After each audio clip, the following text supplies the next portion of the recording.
just came. Now he's attacked the sovereign nation of Ukrainian. Here's Vice Koala Principal Hairlip to break it down for y'all. Hi, it's Kamala Harris. How you doing? Hey, girl.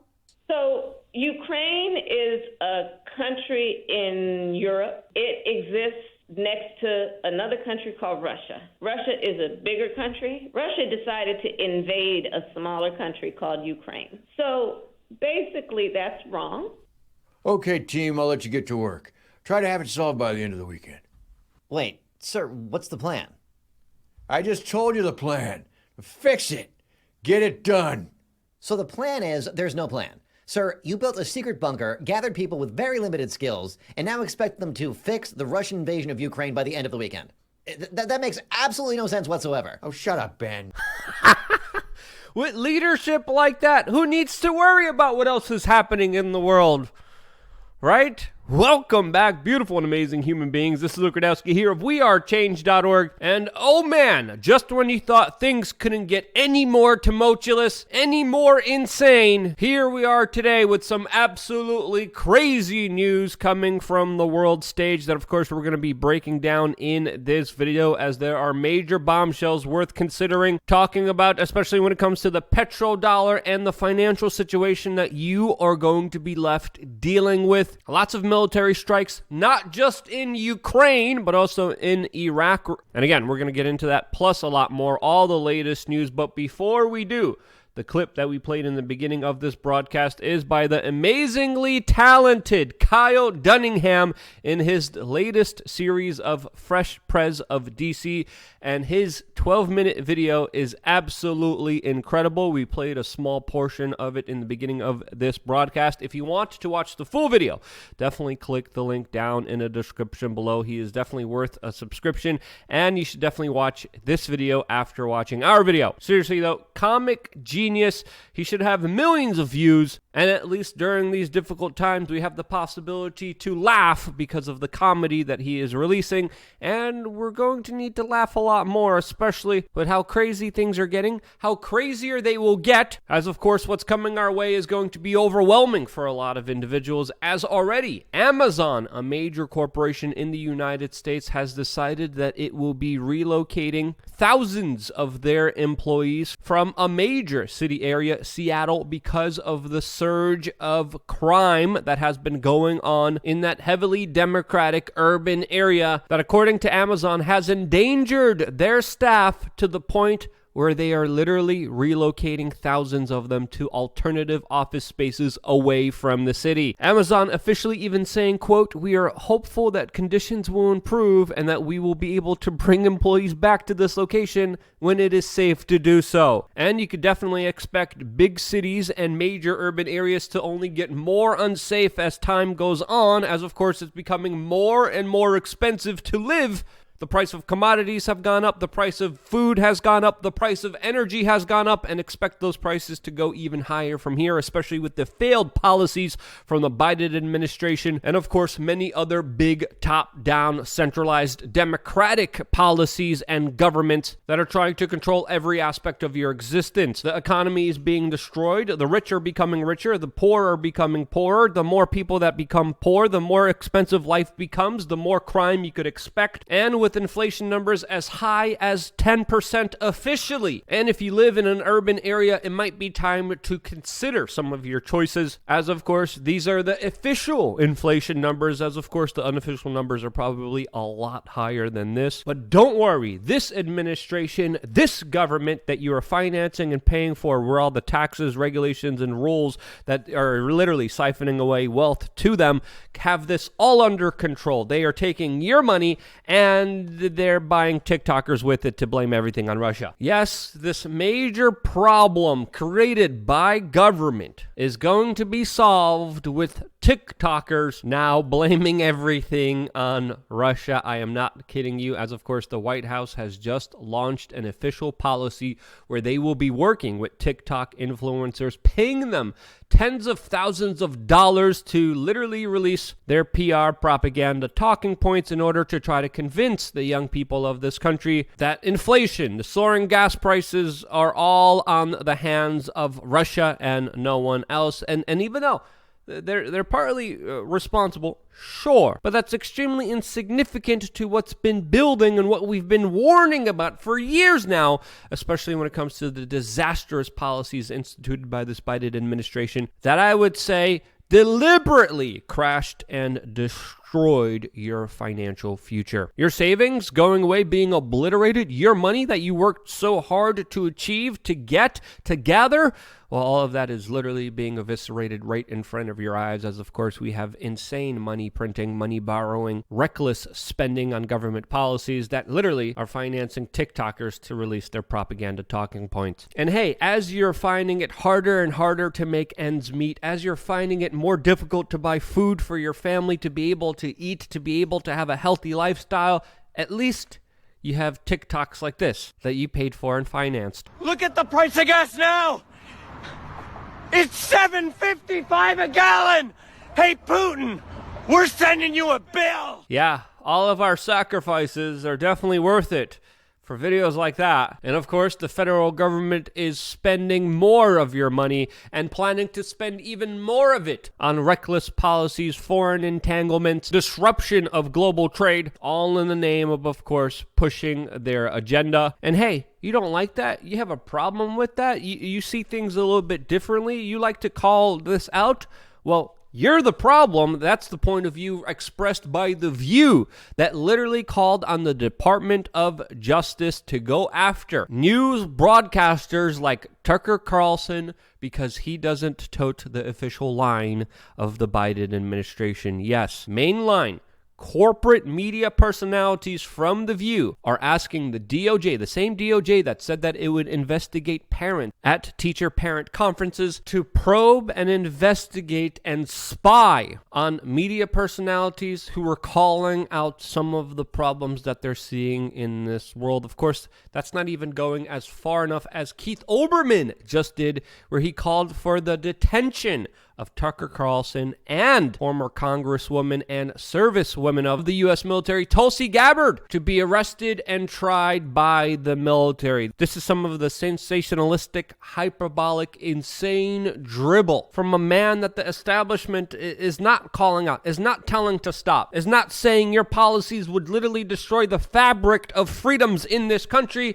It's a man that MSNBC literally was considering bringing back to American prime time on MSNBC. This, as the New York Post details, how that alleged news organization wanted to bring him back in order to replace Rachel Maddow on their propaganda media outlet. Now, these calls for arrest, detentions, investigation, probings is ridiculous as it is dangerous, showing you how speech has been directly under attack in this country. And hey, that's why we built lookuncensored.com, where we have our own exclusive members-only platform where we get to say and do whatever we want. And as you know, as we've been telling you for a number of years now, a lot of what we've been saying was going to happen has been happening. A lot of what we want to tell you here on this platform, we can't. We, of course, are going to have to save this for another video that we're going to be releasing later on today on lookuncensored.com. We have a lot of very important topics and issues to get into. And if you've been watching our videos within the last few months, you're definitely prepared and a lot better off than the general public. And most likely we're able to secure items that are already extremely difficult to get. Again, I got a lot more to say about everything going on. I'm going to be saying it later on today. lookuncensored.com. Click the link down in the description below to find out more information about our platform and what we got going on there, with 3 masterclasses all centered around helping you during these very difficult times. Now, one of my favorite quotes that I like to mention a lot is, of course, by Tom Clancy, who said, What the government is good at is collecting taxes, taking away your freedoms, and taking people out. It's not good at much else. And I would have to say, with the latest current events, we have seen the acceleration of this reality, especially with the current situation in Ukraine, which is only getting worse by the day, as we've been telling you it would. As the latest information we're getting is that Russians are advancing. There has been a second American journalist that has been slain in the action of covering what was happening on the ground there, as a Fox News photojournalist, Pierre Zakrzewski, has been taken out while reporting on the tumultuous situation unfolding in Ukraine. With the Russians slowly encircling and almost completely cutting off Kiev from the rest of the world, you could expect that situation to get a lot worse from here. But it's not just getting worse in Ukraine, it's also getting worse globally, as we're also finding out from the Canadians' defense chief that Russia has reoccupied their Arctic bases near, of course, the Canadian border, which signals more troubling times ahead, especially with possible escalations that could happen on the Russian-Canadian Arctic border, a disputed border in the far north, which Russia has been expanding and sending more of their military equipment to, as they have just reoccupied their abandoned Cold War bases. As the Canadian government officially came out and said NATO defending their northern flank is, quote, a key area of concern for the Canadian military. This, as just hours ago, there was a Russian military strike just 15 miles away from the Polish border, bombs that, of course, could be seen from Poland flying from the Russian military, striking Ukraine, taking out 35 individuals, highlighting how close this conflict is from potentially involving other countries, involving NATO, and now especially factoring the possibilities of mistakes being made here, especially during a time of war, having this conflict so close to Poland, to a NATO ally, leaves a lot of room for error that could be disastrous for both countries and could quickly and surely escalate this conflict, as of course NATO has been mobilizing their troops along the Russian border, and there's some people even in Russia on state-run televisions calling for reparations from the United States over their sanctions on the Russian people, as Russian television propaganda is even calling for the return of Alaska and California's Fort Ross to be returned to the Russians, as Russian state media is even threatening nuclear strikes on the United States. So I think to say that tensions are escalating here is fair to say the least. With such heated rhetoric, I think it's only fair to say that things will only escalate from here. Ukraine, in the meantime, is demanding that Russia pay reparations to Ukraine for all the damage that it has caused its country through its bombing efforts. Will Russia pay reparations to Ukraine for all of their attacks on their country? I highly doubt it. Will the United States give back Russia Alaska and Fort Ross? I highly doubt that as well. I do, though, see this conflict getting far worse before it gets any better. More escalations before any de-escalations, as of course it's not just a conflict between Russia and the United States.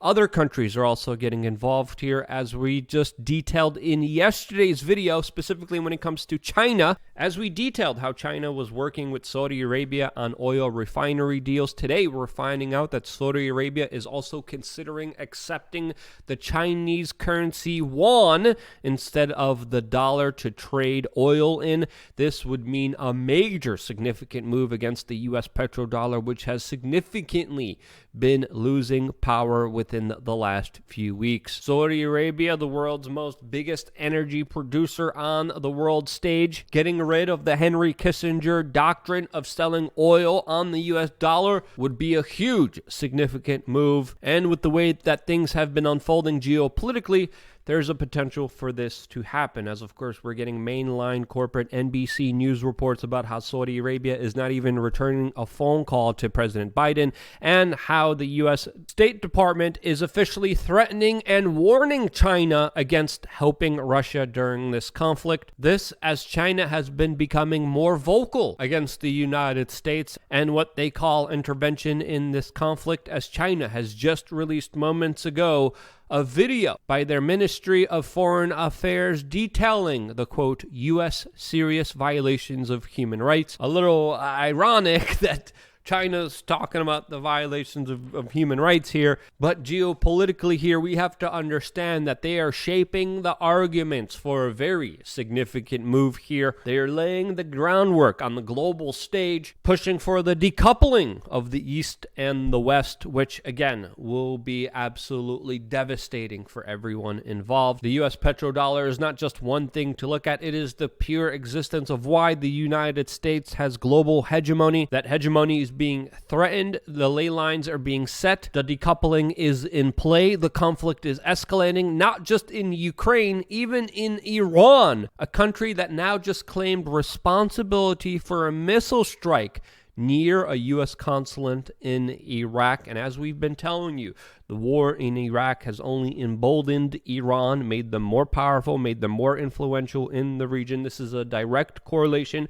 with the ouster of Saddam Hussein, which the United States was responsible for, propping up the government of Iran. And now news like this would be headline breaking news, talked about by everyone, but for some reason it's not. As of course it looks like the United States has a lot on its plate that it's having a hard time dealing with. And again, one of the reasons why, again, we have been calling for de-escalations of this conflict, but we're most likely not going to get that, as of course there is a coordinated PR push for a no-fly zone in Ukraine, which would essentially mean a full all-out hot war with Russia. And again, no-fly zone, just another PR-savvy marketing term, most likely created by the military-industrial complex in order to push for a grand escalation of this conflict, which is absolutely not needed, in my opinion, from my perspective, especially since we reached a point where the UN General Secretary is warning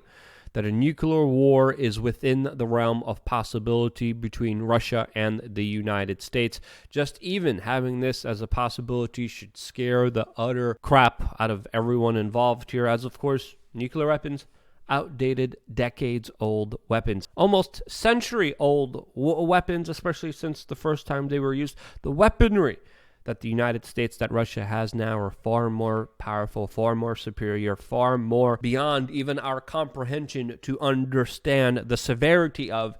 And when you're dealing with situations like that, with elderly individuals at the helm of power whose minds are literally rotting away from old age, you have to wonder what in the hell is going on here. Again, one of the key reasons why we've been always anti-war and anti-centralization of power, to the point where these people will literally control the existence of the rest of humanity. So with all the writings on the wall, expect things to get crazier, a lot crazier from here. Elon Musk also just challenged Putin to a duel over Ukraine. And even though I wish politicians would have to be forced to fight the wars that they start, sadly, I do not see this as a reality. It would be a good one. Hey, if you're a politician, you want to start a war, you have to fight it yourselves. Have an octagon. Put whatever you want in the middle of it. You have a problem with another country, you have to fight its leader in order to, of course, rectify it and fix the problem. That's the way that things should be. It's not. Sadly, a lot of people are paying the ultimate price in Ukraine. They are being destroyed. That's the true travesty of injustice here. My heart is with the people of Ukraine, the people who are losing their lives, losing their homes, losing their livelihoods. And sadly, this is only because of sociopathic, insane old people that don't know any better. And that, to me, is the ultimate shame and failure of civilization. That's my point of view. If you thought I was wrong, please let me know. I appreciate constructive criticism. It's very difficult right now more than ever to be able to make these kinds of videos. I'm taking twice as long as I used to because I'm super paranoid, fact-checking everything because of the levels of disinformation. And still, with me putting twice the effort into these videos now, I still might be getting something wrong. If I did, let me know down in the comment section below. If you thought I did a good job, share this video with your friends and family members, random strangers, people people walking down the street. It matters more than you think, and because you do, I'm still able to be here. I wouldn't be here if it wasn't for you, and this is why I love you guys. Stay tuned for a lot more here on wearechange.org. I did another video that will give you context to this entire situation here. Got one more video coming your way on lukeuncensored.com. I love you guys. Stay tuned for a lot more here on wearechange.org.